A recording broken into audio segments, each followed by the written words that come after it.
If I told you I could sell you the Brooklyn Bridge, you'd laugh. If I tried to sell you the Eiffel Tower, you'd call the police. FBI, open up! But what if I told you that in 1995, a Nigerian man walked into a meeting with a top international banker and sold him an airport? Not a model of an airport, not a share in an airport. He sold him an entire international airport in the capital city of Abuja. There was just one small problem. The airport didn't exist by the time the dust settled. One of Brazil's oldest banks had collapsed. A murder mystery began to unfold, and $242 million had vanished into thin air. It stands today as the third largest banking scam in human history, and the most audacious con ever pulled out of Africa. This is the story of Emmanuel Nwude, the man who sold the sky. To understand how a heist this size happens, you have to understand the era. It's the mid-1990s. The internet is in its infancy. International wire transfers are still largely done via telex and fax machines. It was the Wild West of banking. And in the center of this chaos sat Emmanuel Nwude. Nwude wasn't your average Yahoo boy sending emails from a cyber cafe. He was a shark in a suit. He was a former director at Union Bank of Nigeria. He knew the system from the inside. He knew how documents looked, how bankers spoke, and most importantly, he knew what bankers wanted: greed. Enter Nelson Sakaguchi. Sakaguchi was a director at Banco Noroeste, a massive financial institution in Brazil based in Sao Paulo. He was powerful, he was trusted, and he was looking for a big win. In 1995, Sakaguchi was introduced to Nwude. But Nwude didn't introduce himself as a regular businessman. Oh no. He introduced himself as Paul Agwama, the governor of the Central Bank of Nigeria. Now, in today's world, a simple Google search would expose this lie in 5 seconds. But in 1995, if a man in a $5,000 suit hands you a business card with the Nigerian government seal and speaks fluent banking jargon, you believe him. And the pitch Nwude gave Sakaguchi was irresistible. The pitch was simple but genius. Nigeria was building a new capital city, Abuja. A new capital needs a new international airport. Nwude told Sakaguchi that the Central Bank of Nigeria needed to move secret funds out of the country to build this airport, but they couldn't do it officially. He told Sakaguchi, "If you help us finance this airport, we will give you a $10 million commission right into your pocket." Sakaguchi saw dollar signs. He didn't check the permits. He didn't call the Nigerian embassy. He was blinded by the commission. Between 1995 and 1998, Nelson Sakaguchi started wiring money. It started small.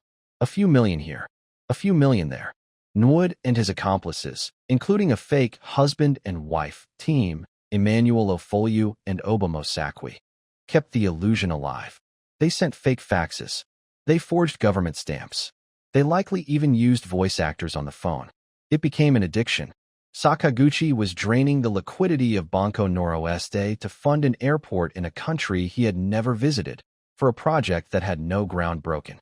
By 1998, he had wired a staggering $242 million. In today's money, that is nearly $500 million, sent to an account with no oversight. And where did the money go? It didn't go to cement and runways. It went to real estate. It went to luxury cars. It went to becoming the kings of Lagos. Nwude and his team were living like royalty on Brazilian money. But, as with all Ponzi schemes and long cons, the clock was ticking. In late 1997, a Spanish banking giant, Santander, decided they wanted to buy Banco Noroeste. They sent in their auditors. These were guys who didn't care about stories. They cared about numbers. The auditors were confused. They asked a simple question. Where is this massive sum of money sitting in the Cayman Islands? What is this capital for? Sakaguchi panicked. He couldn't say, "I bought a Nigerian airport." So he tried to stall. But the Spaniards were relentless. The heads of Santander demanded a meeting. They convened in London. Top officials from the Nigerian Central Bank, the real ones, were confused. They said, "We aren't building an airport with private money. And we definitely don't know a Nelson Sakaguchi." The game was up. The sale of the bank collapsed. The owners of Banco Noroeste had to pay the missing $242 million out of their own pockets to let the deal go through. The bank eventually fell apart. Sakaguchi was fired and later arrested. But the man with the money? Emmanuel Nwude? He was thousands of miles away in Nigeria, safe and sound. Or so he thought. For a few years, it looked like Nwude would get away with it. Nigeria in the late 90s was going through political turmoil, and nobody was prioritizing a Brazilian bank fraud. But in the early 2000s, things changed. Enter the EFCC, the Economic and Financial Crimes Commission, and its no-nonsense chairman, Nuhu Ribadu. The world was putting pressure on Nigeria to clean up its image. Ribadu wanted a big fish, and there was no fish bigger than the airport scammer. In 2002, the request came in. Nwude was brought in for questioning. But Nwude wasn't just a scammer. He was a wealthy, powerful community leader. He had connections. The trial was a circus. Nwude hired the best lawyers money could buy. He tried to bribe the chairman of the EFCC, allegedly offering $75,000 cash, which was refused. There were bomb scares at the courthouse. Witnesses were intimidated. It was a war of attrition. Visuals, timeline graphic, 2002, 2003, 2004. Narrator. For 2 years, he stalled. But the evidence was overwhelming. Sakaguchi, now in prison, had sung like a bird. The paper trail was undeniable. In 2005, realized the walls were closing in. Emmanuel Nwude pleaded guilty. The sentence? 5 concurrent sentences of 5 years. So, effectively, 5 years in prison. But the real hit was the assets. The court ordered the seizure of his assets to pay back the bank. We are talking about a 22-story building in Lagos. Luxury cars. Massive plots of land. It was the largest asset recovery in Nigerian history. Nwude was released in 2006. He filed lawsuits to get some of his property back, claiming he had acquired them before the fraud. Surprisingly, he actually managed to reclaim some of his wealth. But the story has a darker, more violent postscript. In 2016, years after the airport scam, Nwude was involved in a land dispute in his home community in Anambra State. Violence erupted. People were shot. Nwude was arrested again, this time not for fraud, but on charges of murder and terrorism related to the community clashes. Emmanuel Nwude sits in custody today, a shadow of the man who once dined with international bankers.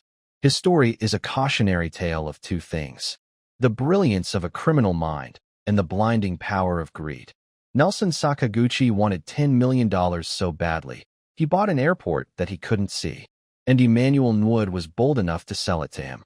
It remains one of the few times in history where a man sold nothing and got paid $250 million for it.